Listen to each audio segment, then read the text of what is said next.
Thanks a lot. And first question. I want to say that it's counterintuitive. If you don't appreciate that land costs more now, and it's very hard to bring in more housing developers if they have very strict rent controls. It's not worth investing in this area. They can build elsewhere and have more profit at first. Costa-Hawkins protected new housing, so we get more housing. Because if we have plenty of housing, that's what brings the price down, and that's what makes housing affordable. It's having too little housing that makes the prices come up and go up. Well, didn't it? That worked well. That worked well, didn't it? I mean, that's The housing market is not solely a function of supply and demand. Housing costs go up every day in our community, all over the Bay Area, all over a lot of different places throughout the state and the country, of course. There is no evidence that there is any connection between communities that have any kind of rent control and tenant protections and communities that see changes in housing development. There are many, many factors that go into play as to whether a developer is going to build something in any given community. What tenant laws there are is but one very small piece of that decision. And again, passing Prop 10 repeals Costa-Hawkins. It does nothing else. And so I compare this a little bit to when we raised minimum wage here a few years ago, when San Jose went from 8 to 10, and it's now $13.50. And what happens in these situations is that people with lots of financial resources, companies with lots of financial resources, threaten us. They say, if you do this thing that's going to cost me 5 cents, I'm going to take my 5 cents and go elsewhere. How dare you? How dare you try to regulate me? How dare you try to do something that's good for working people and people of low incomes and people who can't work? How dare you? And we fall for it. Because we've all been taught to believe that if you have lots of money and financial resources, then you must be really smart and you must know what you're doing and we need to listen to you. But we learn time and again when we stand up to them, we win and things are fine. And that's the same thing that's going to happen by passing Prop 10. People are still going to build. We passed a housing impact fee a few years ago. You see all the high-rises going up all over the valley because there's far more to it. They still make lots of money. And if there's no money in it, where are they getting their $100 million to run negative ads? Right, from my pocket. I want to say one more thing about this. I come from San Francisco and we've had rent stabilization, not rent control, since the 1980s. And there has been more new development in the city of San Francisco in the last 20 years than there has been in the 50 years previous. And that's true in almost every rent controlled or rent stabilized city. This has absolutely nothing to do with development. Developers who have money to make by charging $5,000 a month for rent, which is what they're getting, have the ability to still build those crazily priced houses. And it's going to be up to the cities to decide how they want to manage that. Prop 10 doesn't tell them what to do. Prop 10 just allows them to decide for those cities that have rent stabilization if it's adequate and if they want to extend it in any way, and for those cities that don't to decide if they want to do something. That's all it does. It has nothing to do with development. And I do want to say one other thing about all these three measures on housing. There is no way in this great earth that we are going to build ourselves out of this housing crisis. It costs a lot of money to build, especially in the Bay Area. And even with $4 billion made available if we pass Prop 1, which we absolutely have to do, and with $2 billion released to provide services for people who are homeless and in housing, which we must do, it's a drop in the bucket at a statewide level. We have got to do something to protect people who have a roof over their heads and allow them the ability to stay there while we build new housing. It's all got to happen. It's not one or the other. This is a crisis, and we have to try everything we can to make sure we keep people housed who have a roof over their head by protecting them and building new housing so that people can get a roof over their head. It's got to be all of it. Next question. Hi, I'm a huge supporter of Prop 10, and I have a few people, actually a few groups who want to canvass. So Matt, can you give us a list of opportunities for canvassing and advocating for Prop 10, please? Yeah, absolutely, and we can talk afterwards. At Sacred Heart, we're doing canvassing, phone banking, and text banking 4 days a week, right through Election Day. So I'll connect and I'll find out how to get that information out to anybody, people who want to help. And thanks for raising that, because I forgot to mention something. Sacred Heart in San Jose. Sacred Heart Community Service. Yes, but I can connect people from other communities. If somebody can help me with that, we can share that out. The polling came out yesterday, and we're getting crushed. I don't know if people saw this. Right now, the polling that came out is 48% opposed, 36% for, and then the rest undecided. That to me is fully the work of the opposition money and the messaging about how somehow Prop 10 is bad for veterans, right? Because and it's bad for puppies. So we really need people to be on doors and on phones and talking to everybody you know and spreading the word about how important it is that we vote yes on 10. Thank you. Next question. I have a multi-part question on Prop 8. First one is, are you not CPR trained? Also, do you have continuing education classes, or do you have to come in cold? Yes, one of the requirements is that you are CPR trained. That's why the rest of the patients were so scared, because nobody initiated CPR but the manager. And we have to have 45 CEUs each year. What is that? Continuing education. Yeah. Okay, next. Regarding Prop 10, my question is, what is a majority? In other words, do you have to have a 2/3 majority to overturn state legislation? Or does a simple majority pass? This is not a economic measure, so it's 50% plus one. So yesterday I was stabbing at the Low-Income Self-Help Center, and someone associated with the Low-Income Self-Help Center came in and she said, "Oh my God, I'm telling all these people to vote no on Prop 10." And I was horrified. She's just been watching the TV ads, and it's so persuasive, and I had to talk to her 2 or 3 times. I said, it's yes, it's yes, it's yes, they're lying to you, they're lying to you. So I'm just saying, let's get out and canvass and publicize it and everything, because this is just, what's coming out on TV is just horrendous. That's all I have to say. Okay, next.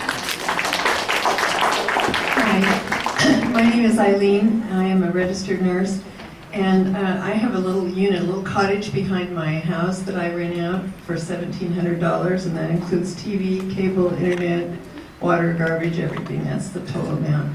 And I've kept it at that rate for years. And what I'm afraid of with Prop 10, it's not that we don't need more housing, and we do need rent control for the big buildings. But if you make it so that it applies to little people like me, we'll just take our places off, because you can't evict no matter how bad they're tearing up your place.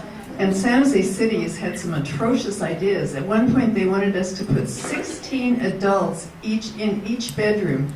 Can you imagine that? And that didn't count children or pets. And so, you know, if they make it impossible to evict in a situation where you're finding that these people are tearing up your property, or there's more people living there, that's not a solution. So I'm against Prop 10. Thank you. Can, More deeply, and you can agree. we ask her to stay at the mic? Yeah. Brain. So I'm curious, you talked about your personal situation and also referenced that there are all these giant new corporate buildings that are being built. So are you against them having any kind of tenant protections? No, I think they need tenant protections because they're the people that are taking advantage. Absolutely. We But are we don't 100 want to lose. We don't have, she's right, we can't build our way out of this crisis. Correct. If we lose all the little tiny cottages and stuff that people are living in, it's going to make things worse. Correct. So you need to vote for Prop 10 because we can't do anything about the giant corporate buildings with the laws we have now. The only way we can do that is if we pass Prop 10. San Jose has tenant protections right now that only apply to buildings that are at least 40 years old. That is mom and pop landlords. All of the deep-pocketed corporate entities, including like Blackstone Group and private equity firms, they don't deal with any of these things, and we can't hold them accountable unless we pass Prop 10. That's the only way. I'll do some research. Thank you. Let me remind folks that for specific things, we can always talk with the folks up here offline in a few minutes. Next question. My name is Mel Beadle, and I'm from San Francisco. One of the things I've been concerned the most about, every developer should be required by state law to leave a certain percentage of their building units for low-income people. If that's not carried across the whole state, we are never going to be able to live in apartments. Okay. So I hope you all consider that.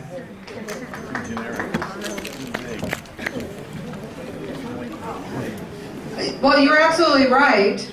And so Prop 1 and Prop 2 are very specific about what qualifies for use of those funds. So the money will be approved statewide, and then local municipalities are going to have to apply to use some of that money, and they can only use it if they can verify that it is going to be for truly affordable housing, and not to be able to push their requirements onto some other community.